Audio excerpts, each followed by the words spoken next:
Hello and welcome to the presentation on dynamics of machinery, unit number 2, single degree of freedom systems, force vibrations.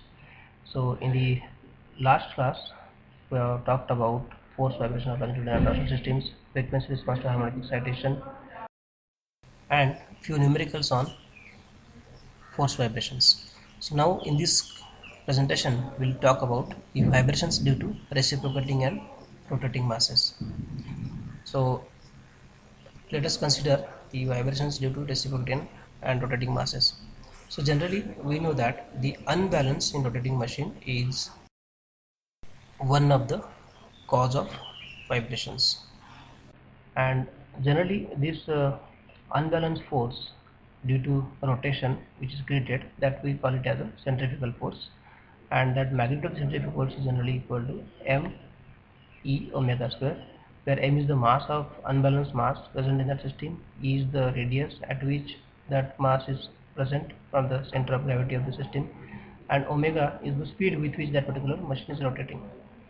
So this centrifugal force varies with the speed of rotation. So if the speed is less, the force is less. If the speed is high, the centrifugal force is very high, and it is different from the harmonic excitation discussed in the previous articles. So in which the maximum force is independent of the frequency. So frequency dependent, it was not that force. It was, suppose we are considering some constant force is there, but now in this case that force depends on the speed. So you can see here now a simple mathematical model is shown here for a rotating machine. So like it is having some stiffness and damping, over which this particular mass of the machine is there, and this is a small mass, eccentric mass at an eccentricity E, which is rotating here, and it is going to cause the unbalance. So this kind of systems may be an electric motor or maybe a centrifugal pump, or it may also happen in case of turbines. At the same time, reciprocating masses will be having some kind of imbalance. So this kind of reciprocating unbalanced masses will be observed in case of IC engines or reciprocating compressors or reciprocating pumps, where you can see the mathematical model of this. There is a spring, stiffness and damping is shown here for the foundation of that machine, and there is a piston moving here in an IC engine or in the cylinder of it. So this reciprocating mass is having certain unbalanced mass, and because of which there is a centrifugal force created, and that will cause the vibrations in the system. So let us first of all try to analyze the rotating masses. Okay, so we are going to consider here a system having its stiffness and damping specified here, and its total mass of this particular system, and we will observe that there is a small m0 mass, okay, which is having eccentricity E with the center of it. Okay, and let us see first of all the notation which are specified here. M0 is the mass of the uh, unbalanced mass. Okay, M is the notation for total mass including unbalanced mass. Total mass will be M. So E is the eccentricity of that particular unbalanced mass. Or in case of reciprocating one, it is a crank radius of reciprocating machine. Generally stroke is specified for the engines, so stroke by 2 is nothing but generally the crank radius.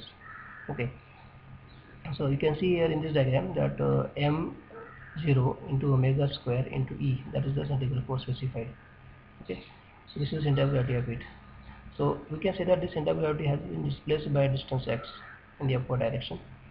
So the displacement of this particular mass, so as we have specified here, it is at an angle of omega t. So it will be indicated by E sin of omega t initially, and when x displacement is given to additional displacement is given to this, so it will be x plus E sin omega t will be the total displacement of this particular mass. So omega is nothing but your rotational frequency of the machine in radian per second. K is the stiffness of the machine spring, and C is the damping coefficient of the machine. Now if I have to find out the inertia force due to this unbalanced mass m0, so how much will be that? So that is given by m0 means mass into acceleration.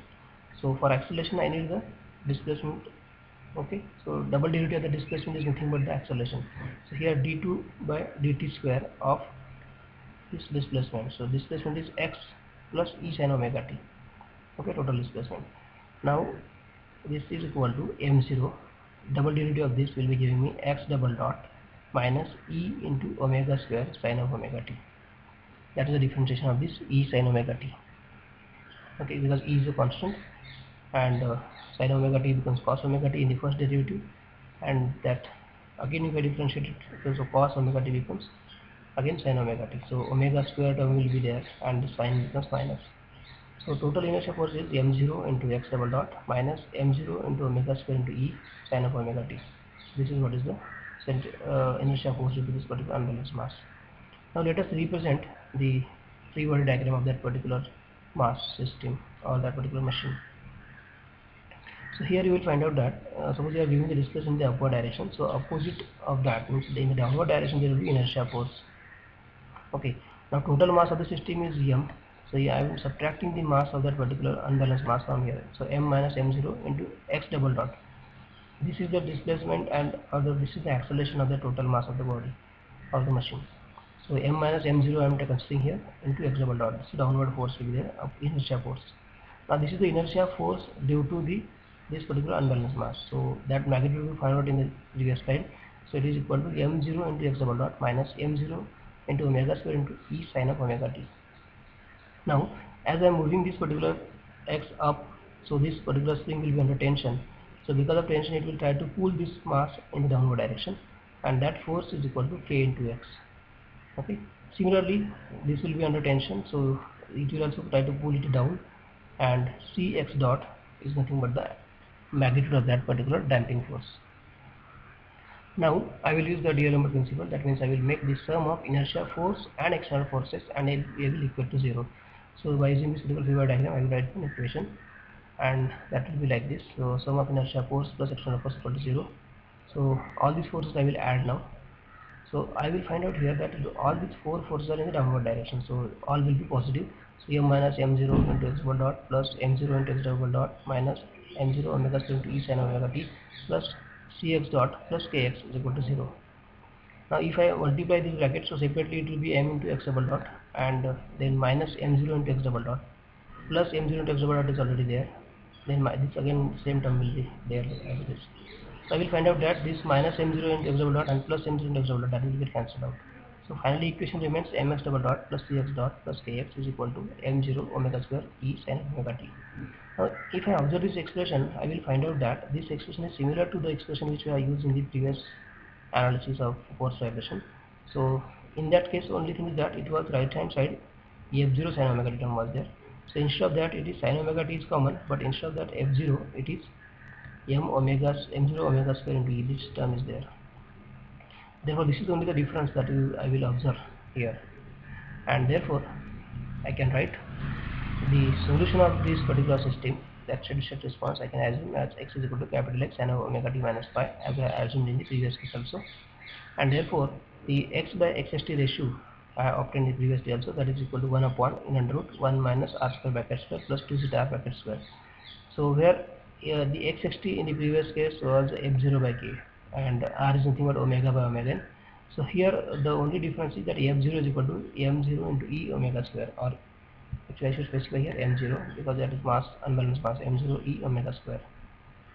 Okay, so this is that small mass m0 e omega square divided by k upon in root 1 minus r square bracket square plus 2 zeta r bracket square.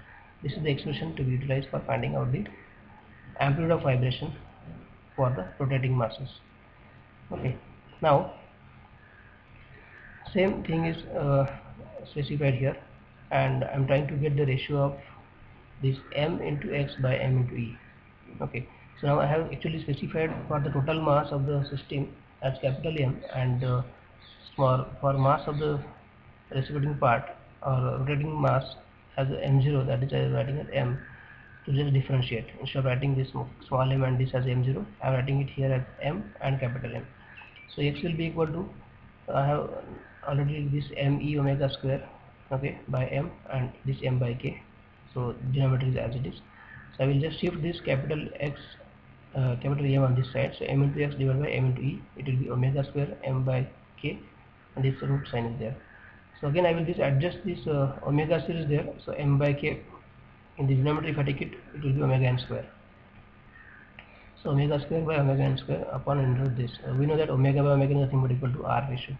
So I can write this as r square upon in root 1 minus r square bracket square plus 2 zeta r bracket square. So this ratio is nothing but m into x upon m into e.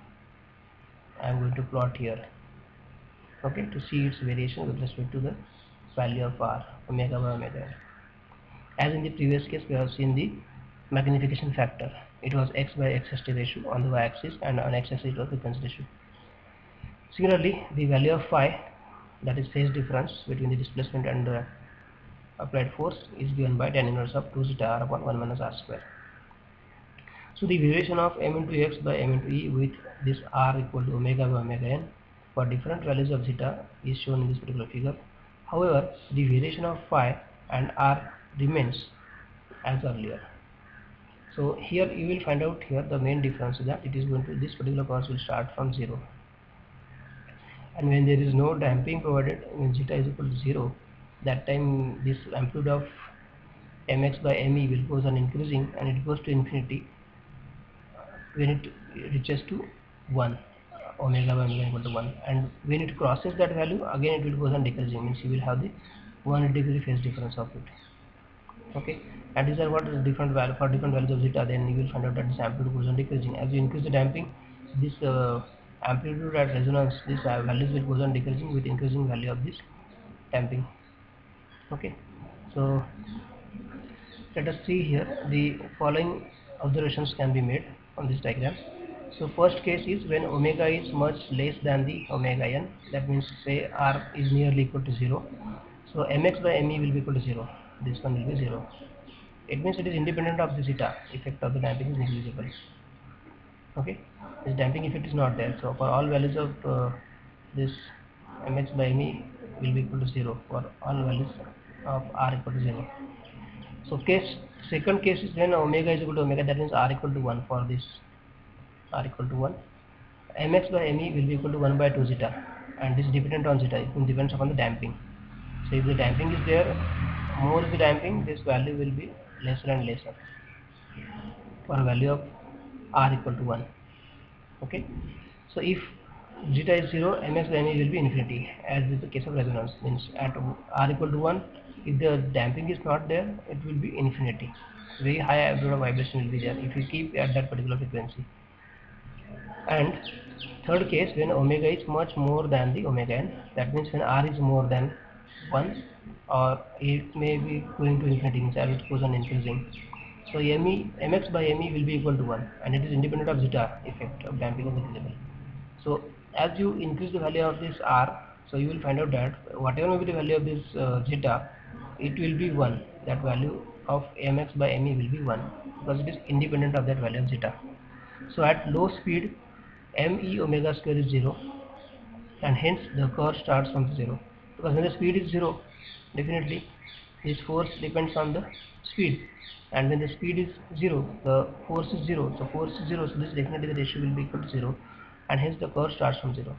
So it increases with increase in omega by omega n until the condition of resonance is achieved.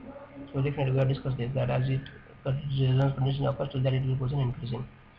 Okay, and at resonance this value of mx by me will be equal to 1 by 2 zeta, and thus the amplitude of Ex is limited, okay, by the damping present in the system. Means how much is the damping present over there, depending upon that value will be decided, because this value depends upon 1 by 2 zeta. It means 1 by 2 is a constant, so it only depends on the zeta. So when omega by omega is very large, mx by me approaches to unity. Okay, so that becomes unity if it is omega by m is very large. Okay, now we will see the vibrations due to reciprocating masses. So let us consider here suppose some reciprocating engine is there, and it is having its stiffness and damping present into it, and let us consider that this is a piston, its mass m0, okay, and it is rotating with omega, and total mass of the system is m. So inertia force due to this mass of reciprocating parts acts as a excitation force in reciprocating machines.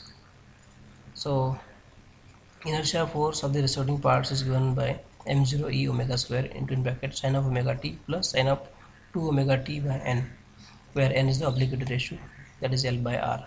So where L is the length of the connecting rod and R is the radius of that particular crank.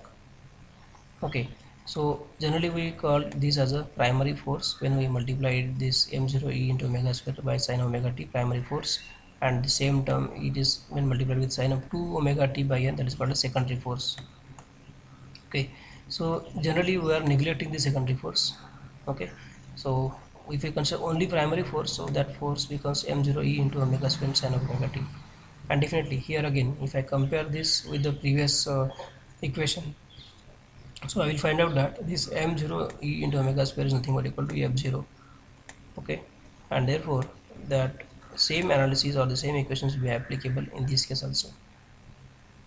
So here also I can write that displacement x is given by m e into omega square by m into m by k upon in root 1 minus r square bracket square plus 2 zeta r bracket square. That is our usual equation. Only thing is that f0 by k it was there. So f0 I am putting this value m e omega square, k is as it is there. Just I am multiplied here by m and divided by m. Okay, and now I am just replacing this term from this side towards this, so it will be m into x and this small m towards in the denominator side and e also. So m into x by m into e is equal to, so it becomes omega square into m by k. So definitely m by k can be written as omega n square, so which is omega by omega n square, that is nothing but equal to r square. So mx into mx by me will be equal to r square upon in root 1 minus r square bracket square plus 2 zeta r bracket square, and the phi is also given by tan inverse of 2 zeta r upon 1 minus r square. That means same equation is applicable. So this is what the content of this presentation. So in the next class we will see some numericals on excitation due to the reciprocating and rotating unbalance. So thank you very much.